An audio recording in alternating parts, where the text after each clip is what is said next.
为什么测电解电容好坏要用电桥？这是一个 4.7 微法的电容，我们先用万用表测一下，测出来是 4.6 微法，看起来没有问题。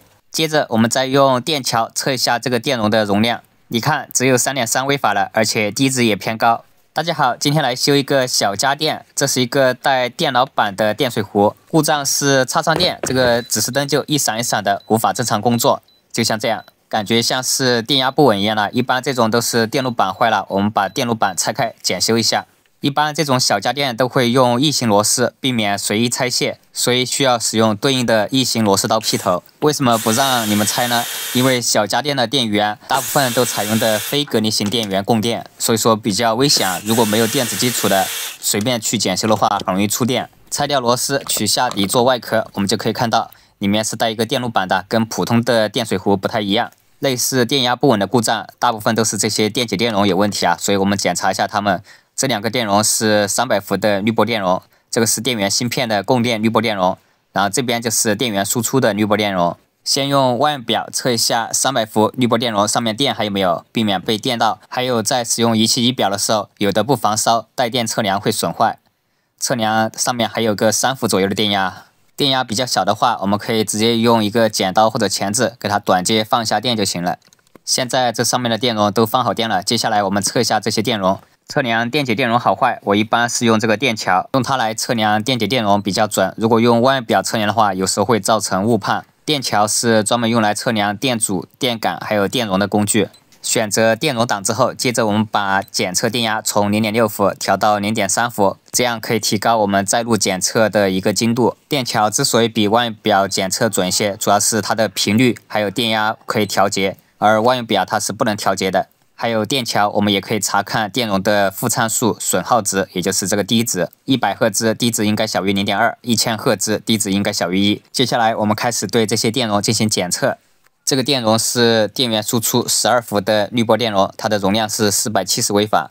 用电桥在路检测，容量是396微法，在误差20%以内没有问题，低值也小于1，所以是正常的。接下来测这两个300伏的主滤波电容，这两个电容它是并联的，一个容量是4.7微法，并联就是9.4微法左右。 测量是8微法左右，在20%误差以内没有问题，然后低值也正常，小于1。 看来也不是这个电容的问题啊。那接下来我们再测一下这个小电容，这个电容是给背面这个电源管理芯片供电的。这个电容标称容量是4.7微法，我们再测一下，实测只有3.2微法，超过20%误差了，而且低值也超过了1，那说明这个电容坏了。再用100赫兹检测一下，容量是4.0微法，但是低值也偏高，超过了0.2，说明也是有问题的。 我们把这个电容拆下来再检测一下。这次我们用万用表测试对比一下，然后你们就知道了为什么电解电容坏了需要用电桥，不然可能会对维修造成误判，怎么也找不到故障原因。你看，测量4.7微法跟标称差不多，那这个电容感觉就像是好的一样的。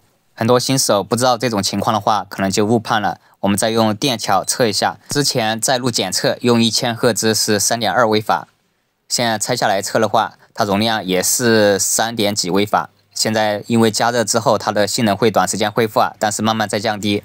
然后再用100赫兹，100赫兹是4.0微法，跟在路检测差不多的。然后低值是偏大的，超过了0.2，说明就是这个电容坏了。这是一个4.7微法的新电容，我们测一下。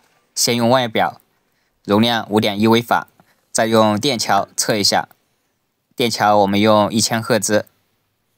测量是4.7微法，这样就正常了。电容除了看它的容量啊，还要看它的低值，1000赫兹低值小于1就正常的。这个是1000赫兹对应的频率，如果是100赫兹就是小于0.2。我们切换过来，你看100赫兹它的低值也是小于0.2的，就说明这个电容是好的。把新的电容给它换上去，我们再测试一下能不能正常工作。在路测一下，这个容量是不是跟拆下来测的一样？ 1000赫兹也是4.7微法，没有问题。随便给电路板装一颗螺丝固定一下，我们接上电看一下。你看现在就正常了，不闪了，就是那个电容坏了。